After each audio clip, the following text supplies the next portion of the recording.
자, 그러면 MQTT 파트 2를 시작하겠습니다. 모스키토 브로커를 라즈베리에 띄우고 파이썬으로 발행자와 구독자를 만들었습니다. 가상 센서 3개를 동시에 돌려서 하나의 구독자로 수집하는 것까지 성공했습니다. 그런데 한 가지 아쉬운 점이 있었는데 그것이 뭐냐면 그 데이터가 터미널에 잠깐 찍히고 그냥 사라진다는 겁니다. 1시간 전 거실 온도가 몇 도였는지 물어보면 답을 할 수가 없습니다.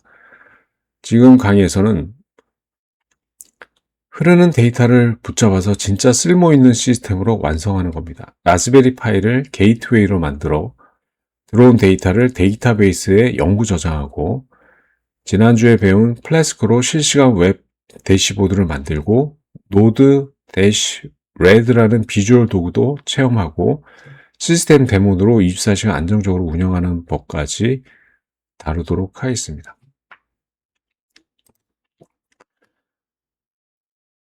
잠깐 지난 시간을 복수하면 첫 번째 MQTT 발행 구독 모델입니다. 발행자와 구독자가 서로 모른 채 브로커와 토픽만으로 통신하는 느슨한 결합 구조를 배웠습니다. QoS 신뢰성을 조절한다는 것도요. 둘째, 모스키토 브로커를 라즈베리 파이에 APT로 설치를 하고 시스템 데몬도 운영했습니다. 셋째로 파호 MQTT 라이브러리로 콜백 기반 발행자와 구독자를 파이썬으로 작성했습니다. on underline connect, on underline message 같은 콜백 함수 기억하시죠?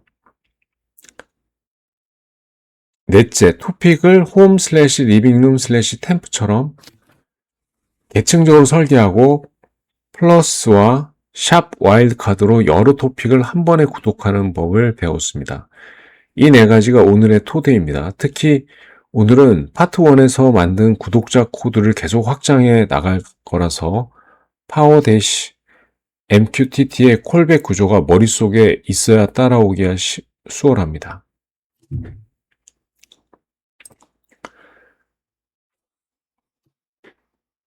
지난 강의 파트 2에서 비슷한 아키텍처 그림을 시작했던 거 기억하시죠? 데이터 흐름을 따라가 봅시다.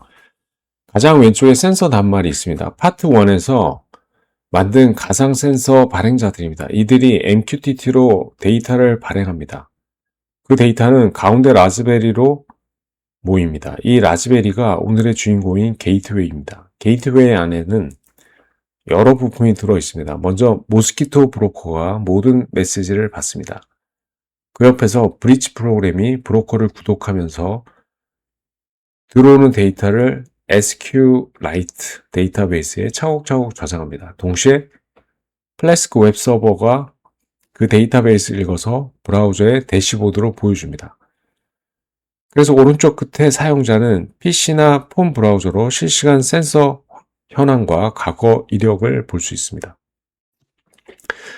여러 단말의 데이터가 흩어져 있으면 쓸모가 없습니다. 한 곳으로 모으고 저장하고 외부에 접근 가능한 형태로 가공해주는 중개 허브가 게이트웨이입니다. 게이트웨이란 말을 정확히 짚고 가겠습니다. 파트 1에서 배운 브로커는 메시지를 단순히 중개만 합니다. 받아서 구독자에 넘기면 끝이고 메시지를 기억하지도 가공하지도 않습니다.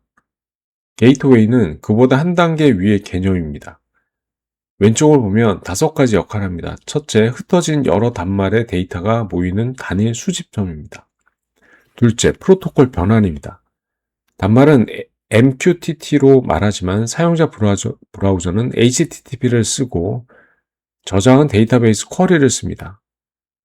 게이트웨이가 이 서로 다른 언어를 통역합니다. 셋째, 데이터를 영구 저장하고 평균을 내거나 집계하는 가공을 합니다. 넷째, 외부에서 내부 단말로 직접 접근하지 못하게 막는 보안 경계 역할을 합니다. 다섯째, 어느 단말이 살아있는지 죽었는지를 감시하는 중심점입니다.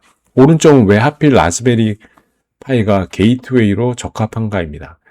게이트웨이는 항상 켜져 있어야 하는데 라즈베리 파이는 저전력이라 24시간 켜줘도 전기료가 거의 안 듭니다. 라서 브로커 저장 프로그램, 웹서버를 한 보드에서 동시에 돌릴 수 있고요. 결정적으로 지난주에 강의한 그 환경을 그대로 재활용하면 됩니다. 데이터를 저장하면 데이터베이스가 필요하고, 그런데 왜 포스트 GRE SQL이나 MySQL 같은 유명한 데이터베이스가 아니라 SQLite를 쓸까요? 표를 비교해 보겠습니다. 설치 측면에서 SQLite는 파이썬에 기본 내장돼 있어서 따로 설치할 필요가 없고, import SQLite 3 한 줄이면 끝납니다. 반면 PostGRE SQL이나 MySQL은 별도의 서버를 설치하고 운영해야 합니다. 구성 측면에서 SQLite는 데이터베이스가 그냥 파일 하나입니다. weather.db 같은 파일 하나에 모든 데이터가 들어갑니다. 백업하려면 그 파일만 복사하면 됩니다. 반면 다른 DB들은 서버 프로세스가 항상 떠 있어야 합니다. 자원 측면에서 SQLite는 매우 가볍고 라즈베리처럼 메모리가 빠듯한 환경에 딱입니다.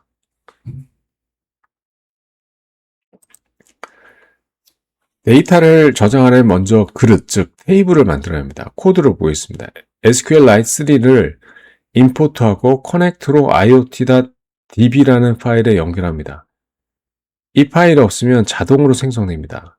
그 다음 create table 명령으로 readings라는 테이블을 만듭니다.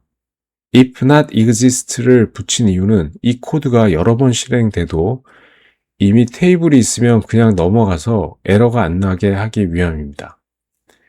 운영 코드에서 중요한 습관입니다. 컬럼을 하나씩 보면 아이디는 자동으로 일씩 증가하는 고유 번호입니다. 프라이머리 키는 각 행을 구분하는 열쇠라는 뜻입니다. 토픽은 어느 토픽에서 온 데이터인지 문자열로 저장합니다. 홈 슬래시 리빙룸 슬래시 템프 같은 값이 들어가겠죠. 밸류는 실제 측정값인데 리얼 즉 실수형으로 했습니다. 온도 23.5 같은 소수점 값을 담아야 하니까요. TS는 타임스탬프, 언제 측정되었는지를 정수로 저장합니다.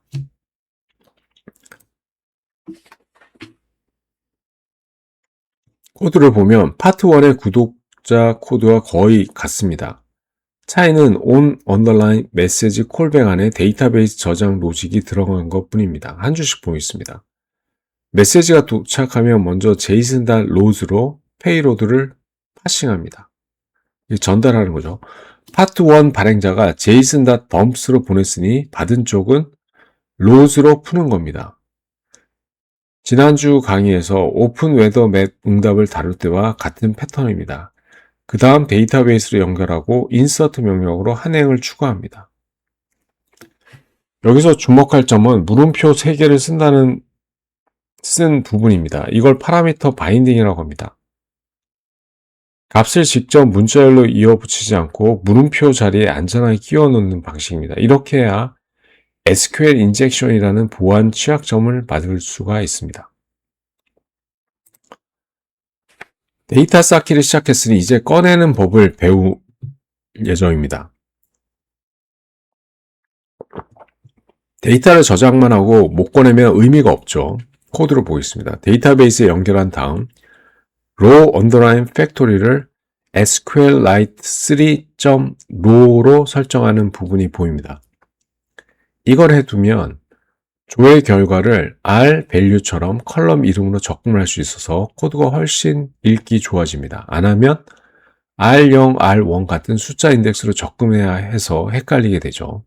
핵심은 select query입니다. readings 테이블에서 value와 ts 컬럼을 가져오는데 where 절로 토픽이 거실 온도인 것만 걸읍니다. 여기서도 물음표 파라미터 바인딩을 쓴 거 보이시죠? 일관성 있게 안전한 방식을 씁니다. order by ts descending은 시간 역순, 즉 최신 순으로 정렬하라는 뜻이고 limit 10은 그 중에 10건만 가져오라는 겁니다.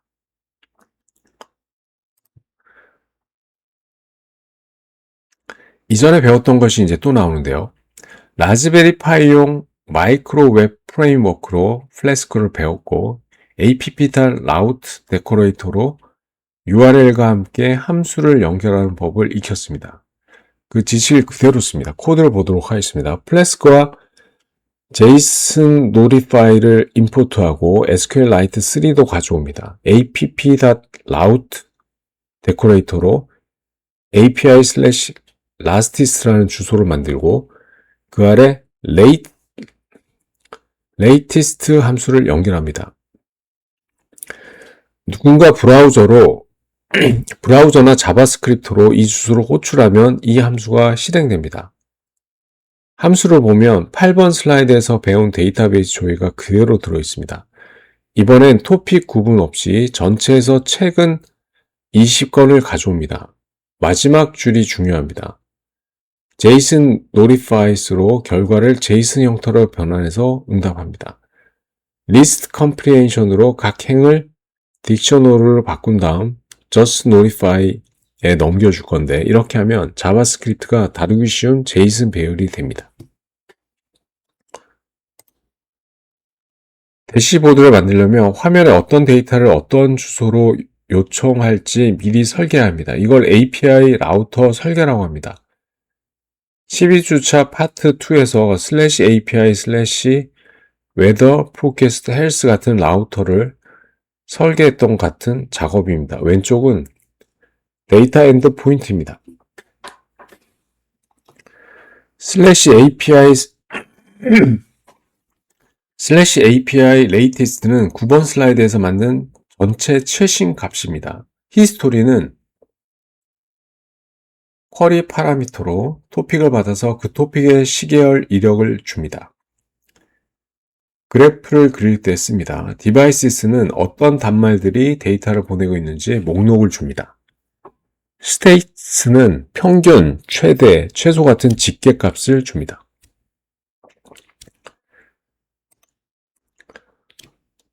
이제 사용자가 실제로 보는 화면, 대시보드 HTML을 만듭니다. 지난번 강의 파트 2에서 닌자2 템플릿으로 파이썬과 HTML을 분리했던 거 기억하시죠? 같은 패턴입니다. 템플릿 폴더 안에 index.html입니다. 표준 HTML 구조이고 랭귀지를 한국어로 했기 때문에 캐릭터 셋을 UTF-8로 설정해서 한글이 안 깨지게 합니다. 지난 주차에 한글 깨지는 문제를 다루었었죠. 바디 안을 보면 핵심 요소가 3개입니다. 첫 번째 H1 제목입니다. 둘째는 아이디가 카드인 빈 div입니다. 여기에 자바스크립트가 센서 카드들을 동쪽으로 그려 놓을 겁니다. 셋째는 아이디가 차트인 캔버스입니다. 지난주 강의에서 배운 차트.js로 시간별 그래프를 그릴 자리입니다. 아래쪽 스크립트 태그 2개를 보면 하나는 차트.js를 cdn에서 불러옵니다. 지난주와 똑같이 js deliver cdn 한 줄을 추가합니다. 다른 하나는 우리가 작성할 app.js입니다. 스태틱 폴더에 두는 자바스크립트인데 여기에 데이터를 주기적으로 가져와서 화면을 갱신하는 로직이 들어갑니다. 이 HTML 자체는 거의 빈 껍데기입니다. 진짜 동작은 다음 슬라이드에 자바스크립트가 채웁니다.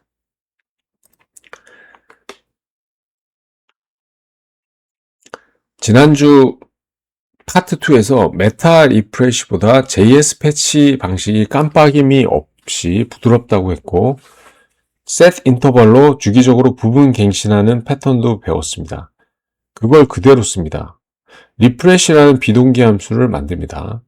async와 await은 지난주에 봤던 그 문법입니다.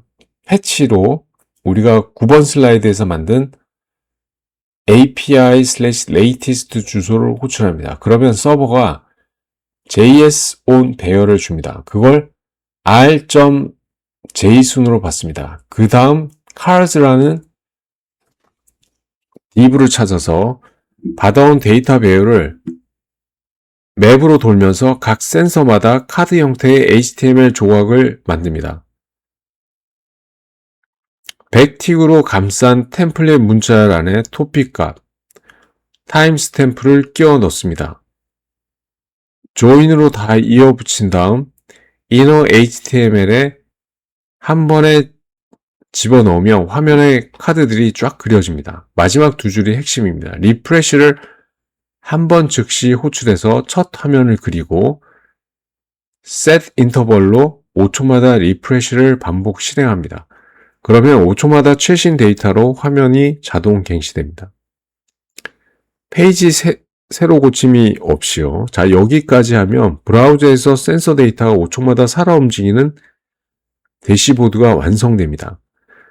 지난주 강의에서 배운 패치 폴링 패턴이 MQTT 시스템에서도 똑같이 통하는 겁니다. 좋은 패턴은 어디까지나 재사용됩니다. 숫자 카드만으로는 추세를 알기 어렵습니다. 온도가 오르고 있는지 내리고 있는지 그래프를 봐야 직관적이죠. 차트.js로 시간별 예보 그래프를 그렸던 거 기억하시죠? 똑같은 라이브러리, 똑같은 패턴입니다. 드로우 차트 함수에서 패치로 API 히스토리 주소를 호출하는데 쿼리 파라미터로 거실 온도 토픽을 넘깁니다. 그러면 서버가 그 토픽의 시계열 데이터를 시간 순으로 줍니다. 받은 데이터로 new 차트를 만듭니다. 첫 인자 차트는 11번 슬라이드에서 만든 캠퍼스의 아이디입니다. 타입을 라인으로 해서 꺾은 선 그래프를 그립니다. 데이터 안을 보면 라벨스는 X축인데 타임스탬프를 매핑해서 넣고 데이터 세트의 데이터는 Y축인 실제 온도 값을 매핑해 넣습니다. 12주차 코드와 거의 판박이죠. X축은 시간, Y축은 측정값. 이 구조만 알면 어떤 시계열 데이터든 그래프를 그릴 수 있습니다. 실무 팁을 드리면 타임스탬프가 1700000000 같은 숫자 그대로면 사람이 못 읽기 때문에 실제로 이걸 14:30 같은 형태로 변환해서 라벨로 쓰는 게 좋습니다. 이건 여러분이 나중에 뭐 더 살펴보면 되고, 이제 카드와 그래프가 함께 있는 진짜 대시보드가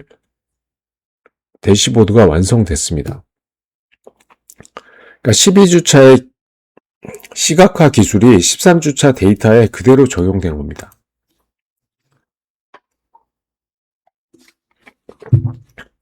자, 그러면 지금까지 모든 걸 파이썬 코드로 만들었습니다. 그런데 코드 한 줄도 안 쓰고 마우스만으로 IoT 로직을 만드는 도구가 있습니다. 노드레드입니다. 왼쪽을 보면 노드레드는 브라우저에서 동작하는 비주얼 프로그래밍 도구입니다. 화면에 노드라는 블록들을 끌어다 놓고 노드끼리 선으로 연결해서 데이터 흐름을 만듭니다. 마치 순서도를 그리면 그게 그대로 프로그램이 되는 겁니다. MQTT 노드, HTTP 노드, 데이터베이스 노드가 기본으로 들어있어서 MQTT로 받아서 조건 따져서 DB에 저장 같은 흐름을 코드 없이 클릭만으로 구성할 수 있습니다. 라즈베리 파이 생태계에서 아주 널리 쓰입니다.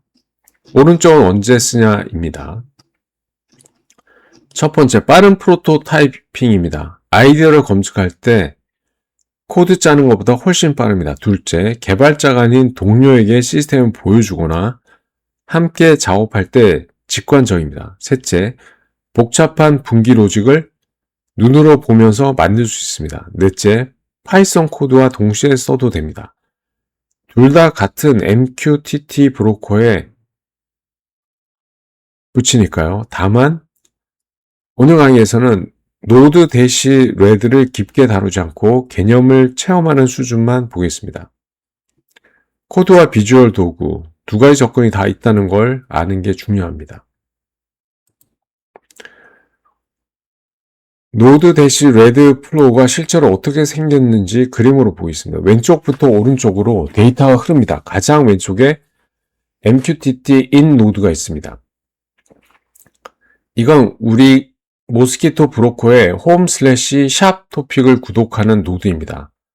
파트 1에서 코드로 했던 그 구독을 여기서 노드 하나를 끌어다 놓고 토픽만 설정하면 끝입니다. 그 가운데는 펑션 노드가 있습니다.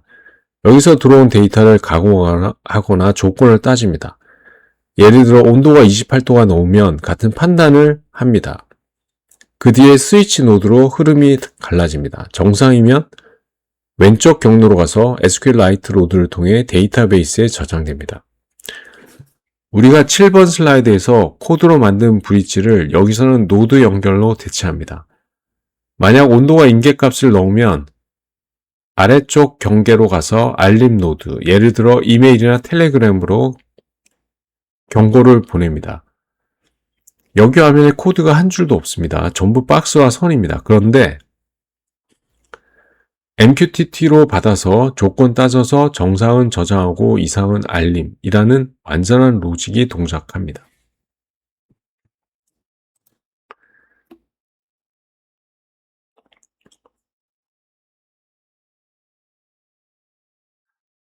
파트 1에서 만든 퍼블리셔입니다. 1단계는 가상 센서가 온도값을 측정해서 MQTT를 발행합니다.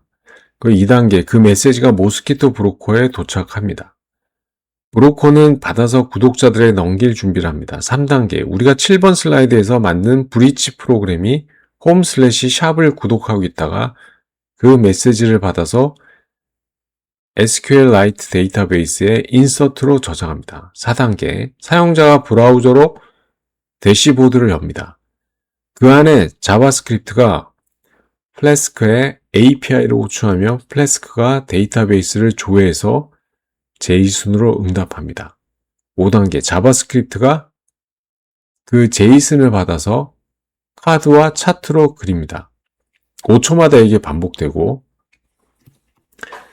자, 이 5단계를 한번 보세요. 1번과 2번은 파트 1에서 배웠고 3번과 5번은 오늘 파트 2에서 만들었습니다. 그리고 4번과 5번은 플래스크와 차트는 지난주에서 배웠던 내용입니다.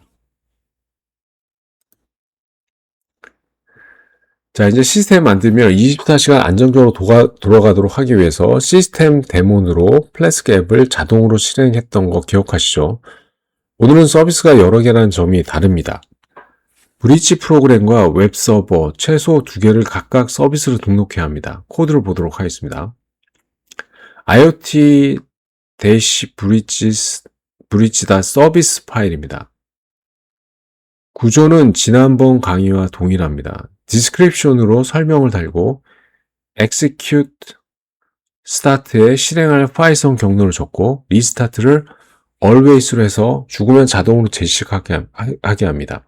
한 가지 새로 주목할 부분은 유니트 섹션의 after equal mosquito.service입니다. 이게 중요합니다. 브릿지는 브로커에 접속해야 하니까 브로커가 먼저 떠 있어야 합니다. after를 지정하면 시스템 데몬이 모스키토를 먼저 띄운 다음 브릿지를 띄워줍니다. 이 순서를 안 맞추면 부팅 직후 브릿지가 브로커를 못 찾아서 에러가 납니다.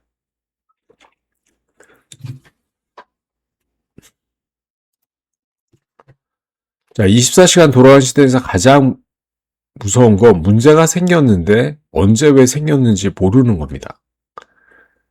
지난번 강의 파트 2에서 로깅을 다뤘던 거 기억하실 겁니다. 같은 원칙을 적용합니다. 왼쪽 로그 전략을 보면 프린트 대신 로깅 표준 모드를 씁니다. 프린트는 그 순간 화면에만 뜨고 사라지지만 로깅은 레벨을 구별해서 파일에 남깁니다. 정상적으로 데이터를 받으면 인포 레벨로, 데이터베이스 저장에 실패하면 에러 레벨로 기록합니다. 그러면 나중에 에러만 골라봐서 무슨 문제가 있는지 추적할 수 있습니다.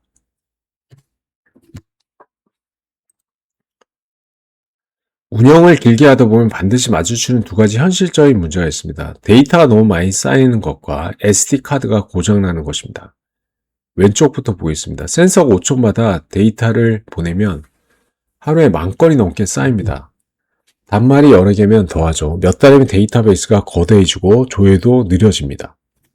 해법은 집계 후 삭제입니다. 1분 간격 원본 데이터를 영원히 보관할 필요가 없습니다. 한 달 지난 데이터는 1시간 평균값 하나로 압축하고 원본은 지웁니다.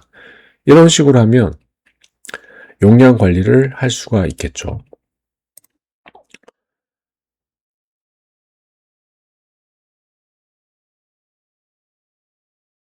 자, 그래서 오늘 만든 시스템은 라즈베리 파이 한 대 안에 완결됩니다. 그런데 더 확장하고 싶다면 어떻게 할까요?